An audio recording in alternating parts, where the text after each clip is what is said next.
If you're interested, yeah, put in your business cards here, and we'll have a drawing at the end of the presentation.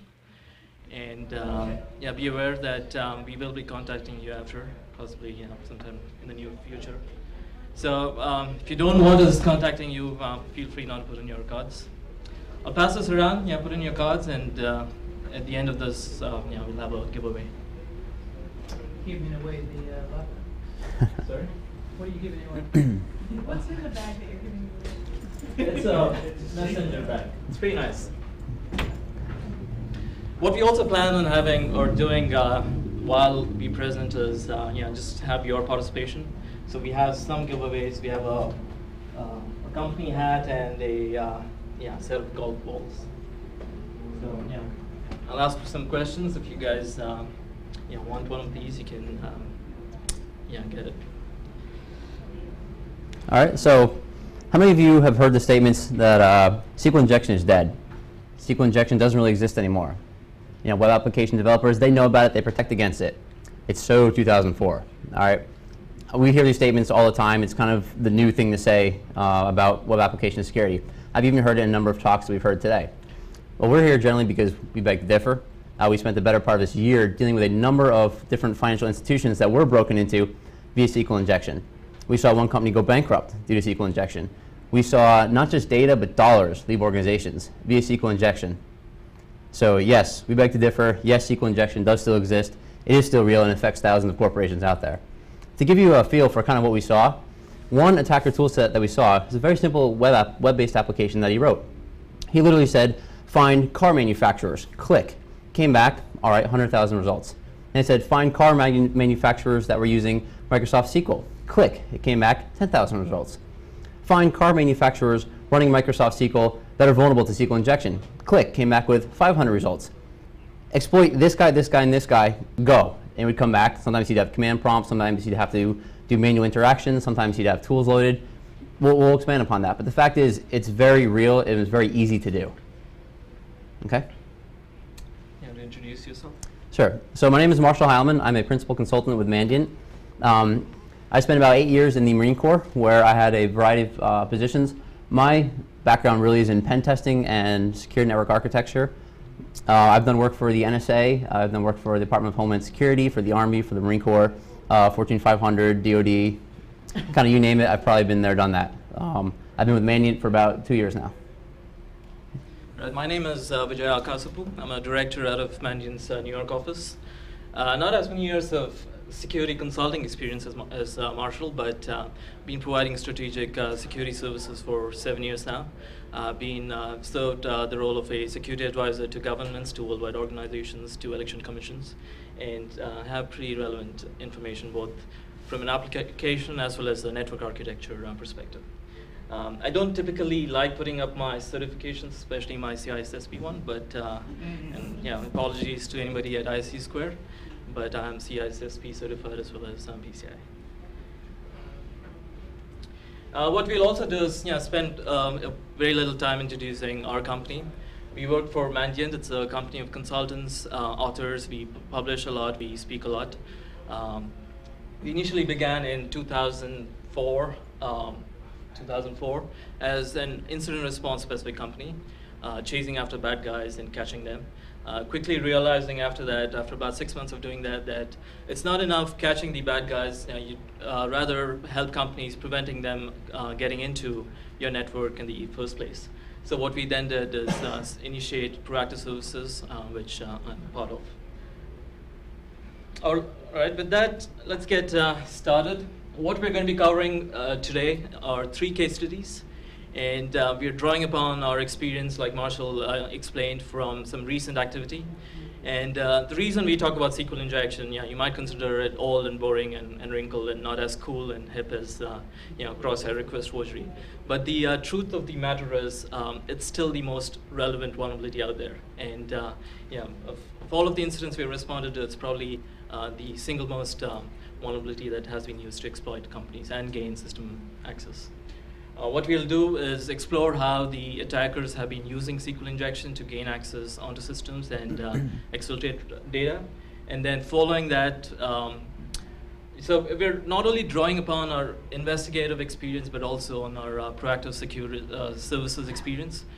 So one of the case studies is an incident that we investigated. One of the other case studies is based on a program that we offer that actually looks for advanced persistent threat. And the third case study is a pen test that we conducted against one of our clients. And what we're going to provide you information on is why is it that SQL injection is still an issue, it's still a very relevant issue, and why companies do have security programs to deal with these kinds of issues. Why is that still relevant, and why is it still a problem? So we're also going to be covering about why the security programs that they had in place have failed them, and what we can, what kind of remediation strategies we can offer these companies. Just to expound on one point Vijay made, in all the incidents that our company has responded to this year, we've seen SQL injection used as the initial point of infection more often than phishing, which may surprise a lot of you, being that phishing is kind of considered the new de facto standard used today. But in our experience, SQL injection has been used successfully more so than phishing. And we define an incident, we're talking large scale, not you've got a worm or a virus on your computer. We're talking an attacker actually literally broke into your network and did something. They stole money, they stole data, they stole trade secrets. They stole something that was so important to you that you actually called us in to come figure out what happened, how did it happen, and to deal with the problem. In some instances, you've gone bankrupt because of that. Again, like I said, we do talk about SQL injection and not issues like cross-site scripting and cross-site request forgery, only because based on our experience, we haven't been called upon to investigate an incident where cross-site scripting was the exploitation vector or cross-site request forgery. I'm not saying that it's not an issue, except we're not seeing that as an issue in the companies that we've dealt with. It could be an issue maybe next year or the year after. So report from the trenches, it sort of is actually how we go about doing our response, except we don't carry guns around and we don't have those weird uniforms.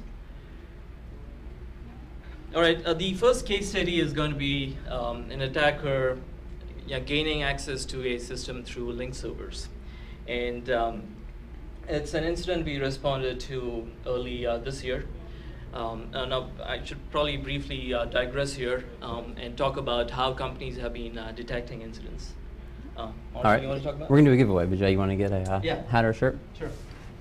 All right, so companies have a number of different detection mechanisms at their disposal, if you will. You've got firewalls, you've got IDS, IPS, you've got antivirus, you have security personnel, you have external entities, MSSPs, the 800-pound gorilla in the room being that your computer is turned off, your computer did something weird, right? There's lots of different ways for a company to detect the fact that something is going on, right?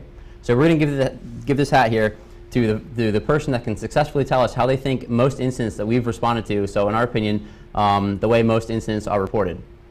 So who here can successfully tell me what method was used to identify the fact that there was an intrusion going on most successfully this year?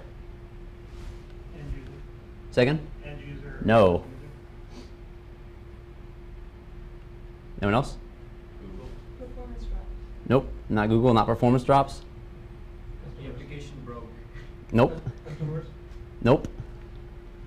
These are all good guesses, and they're all what you would think would be the case, right? No one's mentioned IDS yet. Just take a guess. Financial data. Nope. Backup film. Nope. IDS. Huh? Nope. That's a good guess. Mhm. Whoever was involved in the compromise told you. No, but it's a good guess. Because you couldn't find me here. All right, one last guess. I think we covered Anyone? pretty much everything except this. Except the one. Hmm? I had one where the server was more secure than when we secured. I wish I could say that was it. The only one I haven't seen out is some of the song long class. In a way, that's close. I guess, Vijay, you can randomly throw the hat out or give it to him. Actually, what we've seen more often than not is an external entity, such as one of the internet watch groups, like SANS or MyNet Watchman or DShield, something like that, or a government entity literally calling you up and saying, "Hey, guess what? Someone broke into your system. You've got a problem." It's actually not the entity itself or anyone belonging to that entity figuring out that there's an incident. It's somebody else coming in and saying, "Hey, you've got a problem. You might want to start looking at it." So for all of you that get those weird phone calls that, from this random person, hey, you've got a problem, you might want to take them seriously because that's actually, it's working. These people are correct. And you want to talk about how the external entities work and what it is that they do? So in our experience, we've seen a couple different groups. What they're doing is they know about some type of persistent threat that's out there. So in the case I was just talking about, the financial sector, there was one major group of attackers that was going out and breaking into a lot of different institutions. So obviously that gets noticed, right? The government starts to take notice, individual watch groups start to get noticed, and people have their little pet projects to start monitoring them. So what they do is as they monitor them, they start to see different entities that they're compromising. So these groups are then calling up those companies and saying, hey, look, you've been compromised, you've got an issue. Most companies will then come back and say, who are you? We don't believe you, go away. They'll then call back and say, fine, here's some proof that I see that you're compromised. Now the company starts to say, oh my God, maybe he's right, they do have a problem. They usually will then contact their local law enforcement and say, hey, verify this. Is this the Secret Service really calling me? Is this the FBI calling me? Is this one of the internet watch groups? Are they for real? Are they legit? Usually that local field office will go ahead, corroborate the information, and then about a week after they're initially notified, the company now realizes that yes, this is a legitimate problem. They need to take action on it right away. Yeah, it's quite amazing how that works. Your detection capabilities, you'd assume work, but they don't. And actually, one more thing, in that case, one of the companies we were at least, the IDS had actually caught the fact that there was a problem, but his company had all alerting turned on by default. They weren't even looking at it. So yes, their IDS had actually caught the fact that there was a problem, but they didn't know because they weren't looking at it. So. All right, so let me describe the layout of this one company that we're talking about in this instance. Fairly typical. They had different security zones. They had a DMZ that hosted their internet-facing web applications. They had a secure zone that hosted the databases that formed the backend tier for their web-facing applications. They also had a corporate network connected on a different zone. Fairly, as far as the security program went, they had both critical and non-critical applications on their hosted on their web servers. They had a program that consisted of manually performing penetration tests against their critical applications, hardening of their database servers, as well as providing for egress filtering and ingress filtering on the different zones, mostly on the database servers. So given this layout and the security program they had in place, let's talk about what is the methodology that the attackers use to gain access to the environment. So in the next few slides, we're going to be talking about just a few snippets of the methodology that the attackers use and some of their techniques. It's not going to be a comprehensive overview of how it is that they can compromise a network. All right, so this is probably the more generalized version of the methodology. After SQL injection is found, and there could be any number of ways by which SQL injection can be found. We'll talk about it briefly. We'll talk about it briefly later on. But they initially tried to exfiltrate data through error messages, and once they have some information on the kinds of data that the database server hosts, they try to gain access to the network through stored procedures. XP command shell is the most often used stored procedures. Stored procedure, if that doesn't work, they use ad-hoc queries like OPENROWSET and OPENDATASET. And if that fails, they resort to link servers. And so what we'll do is follow the tracks of this one attacker on this environment and see how the group or he gained access to the network.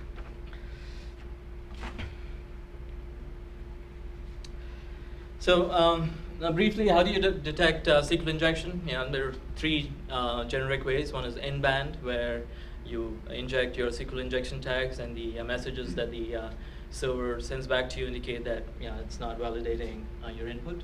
So through the error messages or through SQL error messages that are returned back to you. The second way would be out-of-band, where you don't know because of perhaps a customized error page that the application is actually vulnerable to SQL injection. What you then do is assume that the fields are vulnerable and inject some tags that allow the remote database server to connect out to a server that you control. And then there's inference-based, where you can perform a timing-based attack where you have the database or the application wait for a certain period of time before it returns the response. So three generic ways of finding SQL injection. We'll not talk about how to find SQL injection. We'll just assume that they've successfully found a field that's vulnerable to SQL injection, and then talk about how they exfiltrate data and gain access to networks. So what they do is try to gain information about the backend database to see if it contains data that is relevant. Does it contain social security numbers? Does it contain credit card numbers? And the way they do it is mostly through in-band injection, where they input some injection tags and look at the error response. And oftentimes, the error response doesn't provide them the details of the data contained in the database. Right? It's just going to say, the application failed to run this query, or whatever. What they have found is a pretty decent way that we found to work all the time to return information from the databases, and they do this by using the cast method.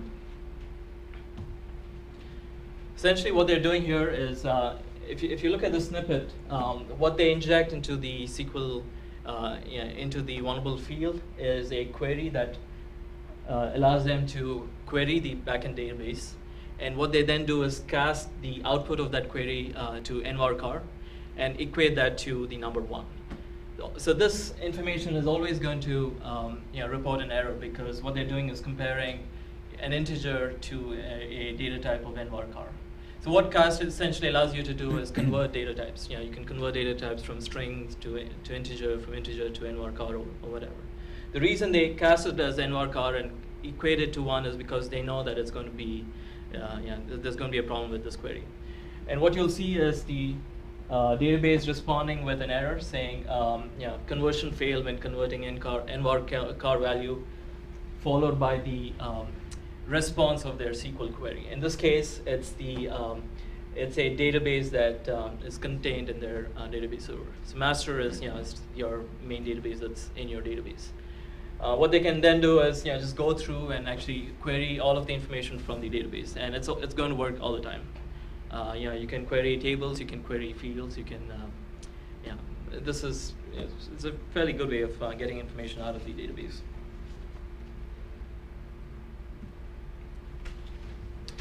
So once they've gotten information about the database and they know that it contains information that they'd like to have, information like credit card numbers and social security numbers, what they then do is try to gain access to the actual system. And what we'll see in the next few slides are a few ways they go about doing it. By performing reconnaissance through the same injection vector. What you see here is a HTML encoded query, and essentially what they're doing is using the same cast method. They're trying to get information about the role that the database server is running in as, the host name that it's on, and the type of the version of the database server that that's installed there. We see this. For this particular instance, we saw them performing reconnaissance activity not only on the database but also on the surrounding network. We've seen them running net use commands through the SQL query and essentially trying to gain some information about the kinds of network that they're dealing with. Following their reconnaissance activity, they invariably use, or at least try to use, XP command shell, which is probably the most abused stored procedure out there. You'd be surprised to see how many companies still do not disable their extended stored procedures that are not relevant or that are not required. The problem with XP command shell, I won't harp on this. I'm sure all of you know. It allows you to run commands on the system, in the instance or in the role that the database is running as. In this particular instance, luckily, given that they had hardened the database servers, XP command shell was actually disabled. So, so given that they found XP command shell to be disabled, what could the attacker do? There's several more stored procedures that they could now use. I do have another giveaway actually. XP makecap. Does anybody know how that can be used to exfiltrate data? Stick it on the web server. What does the stored procedure do? Guessing the off-byte into a cabinet call? Sorry? The off-byte into a cabinet call? Yeah. So essentially what it does is golf ball? Yeah, I'll use it. But essentially what it does is, compresses files and allows you to, place the compressed file in a location of your choosing. The problem being, the files you could compress may be database files. It may not always work because you probably don't have access to the location that you're going to be storing the file in. But we've seen instances where you could store it in a location that's accessible by the web application that is accessible from the internet. So as you can see, disabling XP command shell is not enough. That's not the only stored procedure that is critical and risky. What we see though is the attackers actually using ad hoc queries to try to exfiltrate data. The two queries that we have seen them use are OPENROWSET and OPENDATASET. Essentially what they do is allow your database server to run queries against a remote data source. So it could be another SQL server, it could be any data source. It could be an Excel sheet, an Access database. What it allows you to do is run queries from the database server to a remote database server. So what we saw the attacker do, and we actually saw this in a number of cases that we've investigated, is have the database that is vulnerable connect out to a database that they control. Now what this would allow for them to do is a number of things. The first instance is stealing data. So they're going to select all of the information from their local database and copy it to the database server that they control. So in this instance, what you can see here is the UID, which is the credentials for their database server. The address has been marked out, but it's an IP address of a database that they control. And you can also specify the port that they have the database server running in. Now, typically, with proper network controls, you'd assume that egress filtering has been enabled on your firewall, and you should not be allowing access to ports that your SQL server would typically be running in. In this case, 1433. So what they do is run their database server on a different port, on a port that you'd assume your egress filtering would not prevent connections to. In this case, 443. What you could also see the attackers do is not only steal data, but insert data into the remote database that's vulnerable. Reason being, now that you have information, what you want to do is upload malicious tools and actually gain access to the network. And you can do that by inserting some malicious code into the database. And we'll see more detail on this later on.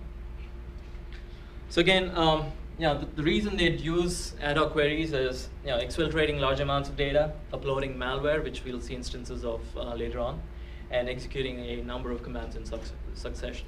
So what they do is have a database that they control that has all of these queries in a table, and then they just run the queries from that table. In this instance, luckily again for them, they had disabled ad hoc queries, so this vector did not work for the attacker. Interesting piece of information. It's this vector was actually talked about in a paper in 2002 by two people, Chris Cerudo from AppSec Inc. and Chris Hanley from NGS. And they actually published a white paper that listed how exactly to go about doing this test. And what we have seen attackers do, it may be a coincidence, but they've been following this white paper to a T. Don't know where they got their information from, but no. Now, the last resort they have is link servers, which is what our case study is about. Essentially, what link servers allow you to do is form a trusted connection between multiple database sources. So you have your reason being you want to run queries against a different data source because it hosts information that is relevant to your application. Now, what you can do is you have hardened your database servers in your security zone that supports your web-facing applications. But we've oftentimes seen instances where this database is now linked to another database that do not that does not have the same kinds of controls as your database server in your security zone. It's not hardened the same way. It doesn't have the same kinds of network controls that your database server in your zone has. And this is exactly the vulnerability that was exploited in this one instance.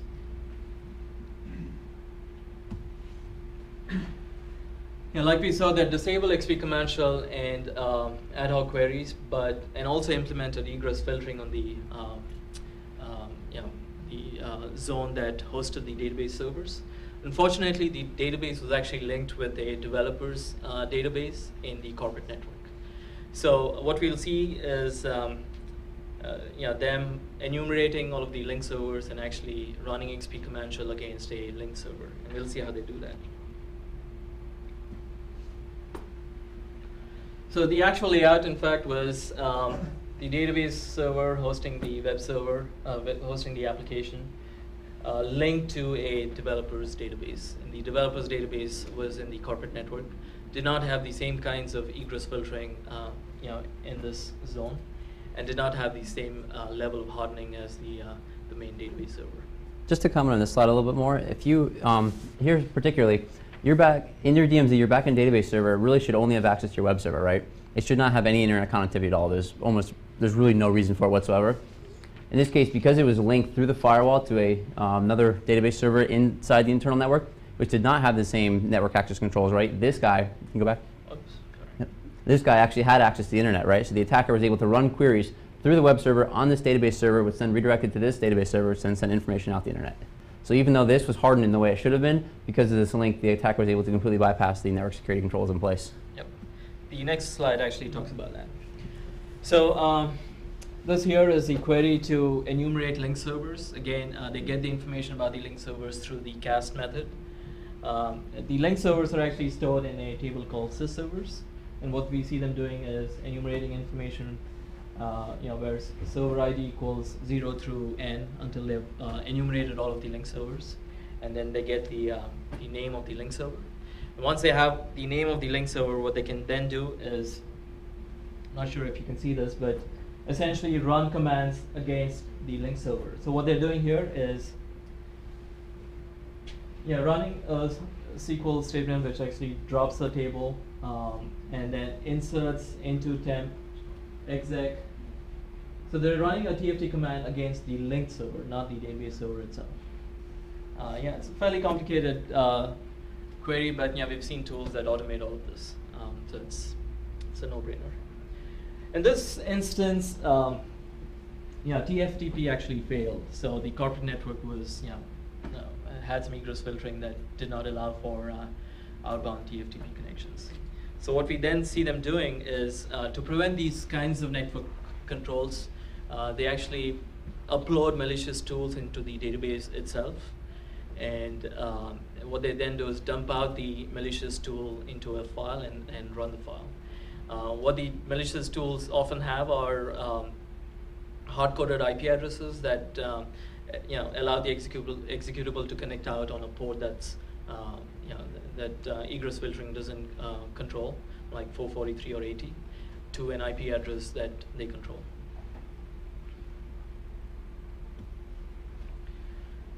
So here is an example of malware being input into the table. Essentially, what they're doing is hex encoding the malware and splitting the malware into different fields and storing those fields into a table. There is a typo here. I've actually replicated the values, but the hex values are actually different across the 48 fields in this instance. We've seen up to 128 fields inserted into a temporary table that they've created, and what they then do is dump all of these uploaded fields using the bulk copy tool, and this query actually talks about that, and then use the query out feature to actually create the executable on your system. So as we can see, it's, the techniques that they have been using are fairly complicated, although the tools automate the complication. It automates the creation of the queries against the link servers. It automates enumeration of the link servers. And like Marshall said, it also automates querying information about the companies that that is of relevance to them. This particular command right here actually is implemented in SQL Ninja, for example. There wasn't even we're not talking about tools that the attacker had to go out and custom write. In this case, they did, or in the cases that we've been looking at, they have written them. But lots of available SQL exploitation tools implement all of these things we're talking about. All right. What we've also seen them do is, now the reason they upload the malware is for a number of reasons. One is gain persistence onto the network, but beyond that, also try to enumerate information and exfiltrate data from the network so the data is not logged on the IIS web servers. And for that, what they do is create a malware and then copy the malware as a backdoor ASP page onto the website, and then use this backdoor ASP to run their queries. Now, the queries, the backdoor ASP that they implement typically has them post data, and the body of your post request is not typically stored. So they bypass any detection mechanisms that rely on logs, using these backdoors. Also keep in mind that IIS logs only the first 4,097 characters. We've seen instances where they create queries that are longer than 4,097 characters, in which case the IIS server does not log the GET request at all. Any questions so far? All right, the next two case studies, we're going to keep pretty brief. This case study actually revolves around not an incident that we actively investigated, but as a result of a company calling us to perform a scan on advanced persistent threat. And let me provide you the layout of the company. It's a manufacturing client. Their security program essentially entailed performing black box penetration testing against their applications. And in this instance, the applications returned customized error pages. So more likely that the pen testers who looked at the application did not find SQL injection given the customized error pages. The client engaged us for our threat identification program, which actually is a different service. Do you want to talk about that briefly? Sure. Does anyone here not know what the Advanced Persistent Threat is? Or APT? Okay, APT is just kind of a generic name that's been given to a threat or a group that has successfully penetrated a number of entities in the US. They can be governments, they can be companies, they can be almost anything you can think of. And they're very good and very adept at what they do. What we see them do is using whatever initial vector they need to use to get into a company, they get a foothold. Once they get a foothold, they simply dump legitimate credentials. We'll see them go to a number of different machines to dump as many credentials as they can find. Eventually, they'll get your domain admin or your enterprise admin passwords. Once they have that, they'll then use a couple of those accounts to simply log into machines via network-based logins throughout your network, kind of the way you guys would do, right? We've even seen them use RDP, VNC, Dameware, just like you guys do, just like regular administrators. So we're not finding malware everywhere. Instead, they're using legitimate credentials to log into different computers throughout your company. They're then placing certain command and control channel backdoors on certain systems that they use to do everything they need to do. If they need to regain access because you discovered they're there and you change their passwords, they come back in through that backdoor that they've placed, and only place them on a couple machines. So it's very hard to find, very hard to detect, very hard to get rid of. And when you do go in there and you clean up and you're pretty sure you've gotten rid of them, they move simply to a different type of technique, and then you have to start all over again, which is why it's called the Advanced Persistent Threat. It's there, they're very good, and they're very difficult to get rid of. Is that like a single entity you're talking about right here, or that's just lots of people? That's one of those big question marks. So, I mean, we have some insight into this, and we were hired to perform a scan of the network looking for this particular threat. What we did was look at the logs, the IIS logs that the company maintained, and what we found in those logs were sort of weird-looking SQL injection-related tags. It doesn't look like a complete field, SQL injection, successful SQL injection tag. But on further investigation, what we found was that they had stored procedures that actually ran queries on these fields, or the values returned on these fields. And what these stored procedures did were restrict the length of the field to, I think it was 8 characters. So what we, from the IS logs, what we were able to find out was that what this particular attacker had done was split a successful SQL injection tag across multiple fields using the comment characters. So in this case, given that the store procedure had restricted field lengths to 8 characters, they were able to bypass the restriction by actually splitting the SQL injection tags across multiple fields. Now, the reason we believe that their security program may have failed was because the signatures that most automated solutions scanners, like the commercial ones, use typically have a length that's greater than 8 characters. And also, when it comes to manual pen testing, we typically use injection tags that we know to work. And given that they'd implemented customized error pages, the basic SQL injection tags probably did not work for the manual pen testers. The third case study, again, just one slide on this one case study, is actually the result of a pen test that we had done. Again, customized error pages, so blind SQL injection did not return any issues on their applications.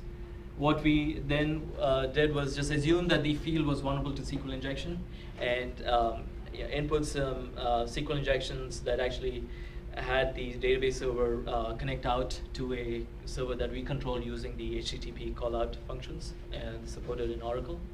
And we actually had this work. So we, this was our injection tag, assuming SQL injection, assuming the field was vulnerable to SQL injection, and we actually got some data to be exfiltrated from the database servers. So what we're trying to point out here is, SQL injection continues to remain an issue. It was discovered in 1998. The first online banking application was probably hosted in 94. SQL injection came around in 98, and it's been known for 10 years now, and it still remains an issue. And what we want to point out is that with all these security programs that companies have in place, it still comes into play, and it's still the most exploited injection vector. All right, so we'll talk about these 3 case studies, and we'll talk about why the programs that the companies had failed them, and how do you prevent such failure. Again, it's not an exhaustive study of the different ways the security program can fail. We're just talking about these particular incidents. So what are the different ways and why would a program fail? There's a changing threat landscape. SQL injection was discovered in 98. From 94 through 98, people didn't know about SQL injection. So I'm assuming the applications put out from 94 through 98 did not really test for SQL injection. And if they had a security program in place, very doubtful, they wouldn't be checking for SQL injection because it was not known. There is a lag between discovery and adoption, lack of comprehensive remediation strategies.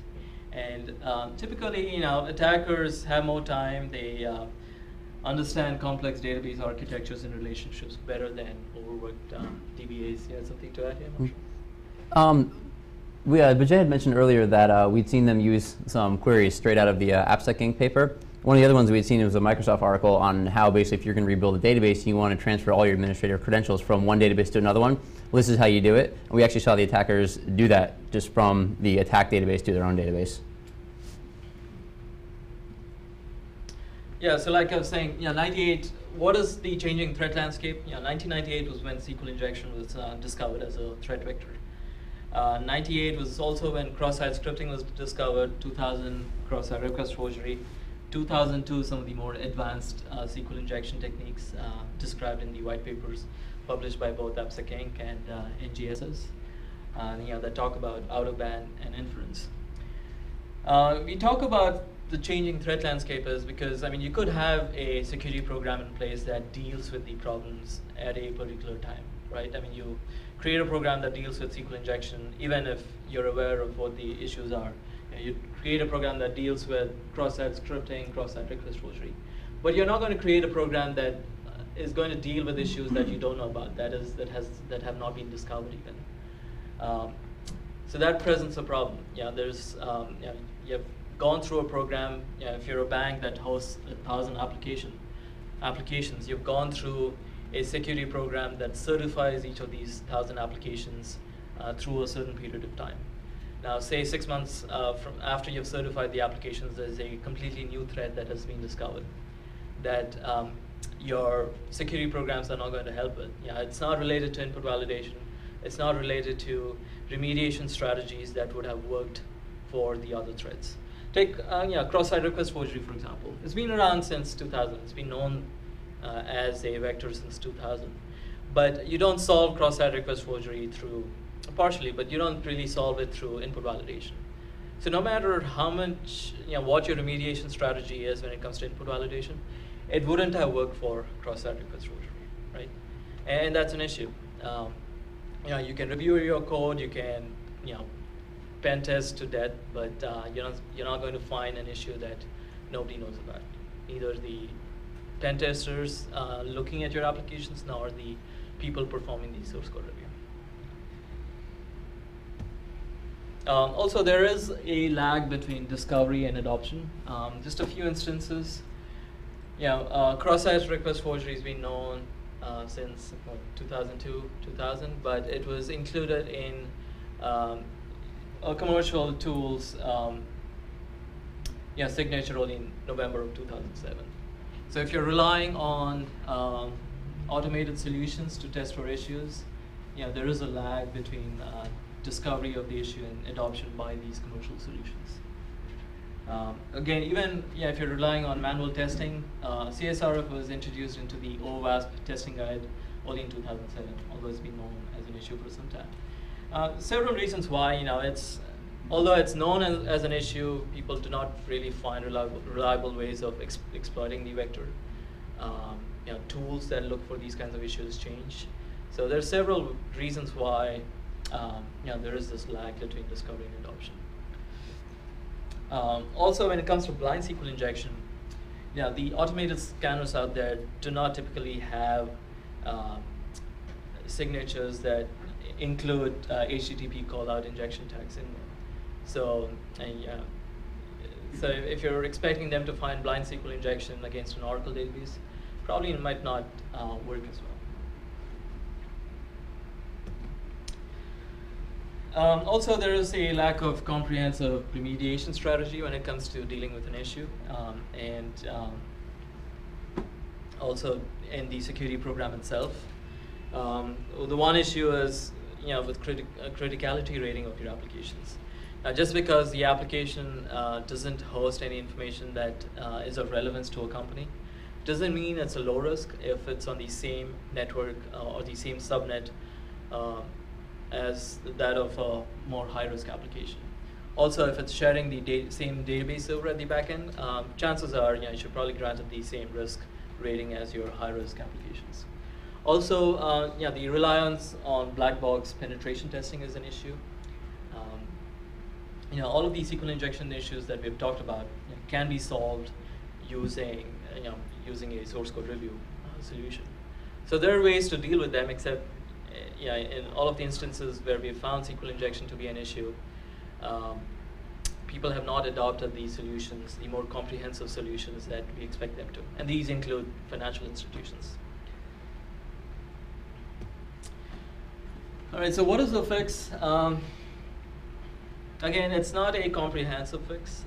We just want you to think about the 2 slides that we cover here, and sort of go back and discuss what your own remediation strategy would be or should be. It could be different for each company. So if you've discovered a SQL injection vulnerability on your application, either through manual pen testing, through an automated solution, through a source code review, what should you do? You not only have to look at all of your code to make sure it's not persistent across the rest of your applications, you should also make sure that your databases are secure, that you have disabled all of these stored procedures that you do not require, disable ad-hoc queries, make sure that your network is implemented correctly so as to implement egress filtering and the right level of controls, utilize default error pages or customized error pages, essentially harden your database, harden your servers, harden your applications, and inject security into the SDLC. So just, having one issue means you need to take a more comprehensive approach to dealing with that one issue. Like we said, it has to be, it is a defense in depth mechanism. The next fix is, keep abreast with what the threat landscape is. It is changing. There was a talk that was supposed to have been conducted today about clickjacking, which is presumably a new threat. Now, how is that going to impact your environment? Unless you capture the results of your security program in a manner that you can analyze, it'll be difficult for you to look at a new threat and see how it impacts your program. So what should you be doing? Firstly, know how a new threat is going to impact your environment. Do you have a threat model that captures that you've performed against your applications? Does the threat model already capture this threat? If not, how are the results of this new threat or the results of the discovery of this new threat going to impact your threat model? Do you now have to go back and manually test all of your 1,000 applications for this one particular threat? Or there only is certain application or certain few applications that are in fact vulnerable to this new threat? So also, what is the most cost-effective way of dealing with this new threat? Do you just go and add a new signature to your web application firewall if you have that in place? Do you have to install a new security program? Do you have to make changes to your code, changes to your framework? So for you to be able to do all of this, you need to capture all of this information. Capture the results of your threat model, capture the results of your code review, and essentially see how all of a new threat is going to impact all of your applications. And we haven't seen too many companies actually implement a good way of capturing all of this information. New threat is discovered, they have no idea what to do. And also, make sure that you capture threats and mitigate in each stage of your SDLC. All right, any questions? Yes. What? My one question is, I've run across some people that are using, I guess the term for it is not official, is double-sided error pages. Have you guys seen any problems with that? I mean, basically, it's just going to be default. There was an error page. Is all that gets returned to the client, yet the code on the server will fire off something to a bug tracking system or recording system?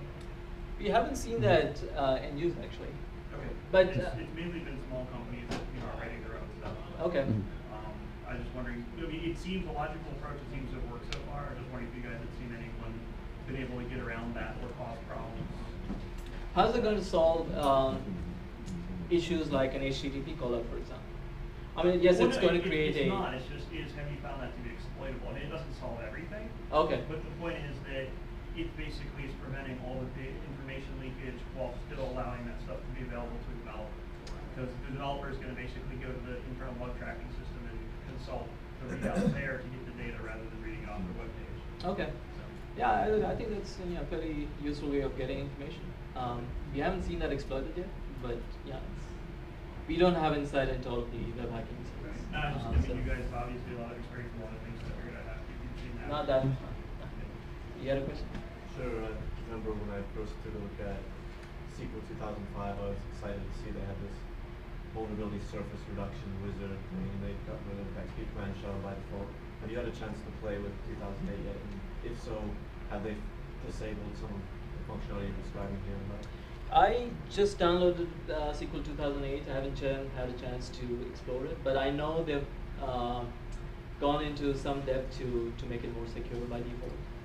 It's definitely a better product from what I hear. I haven't looked at it. Any more questions? All right, let's have the giveaway if there are any business cards in the envelope. Sorry? Oh, it's here. I think there's one.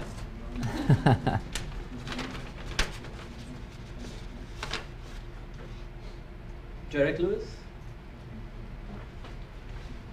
It was one of two. Two. All right. We'll be here for the next 15 minutes if you have any questions. Over to you.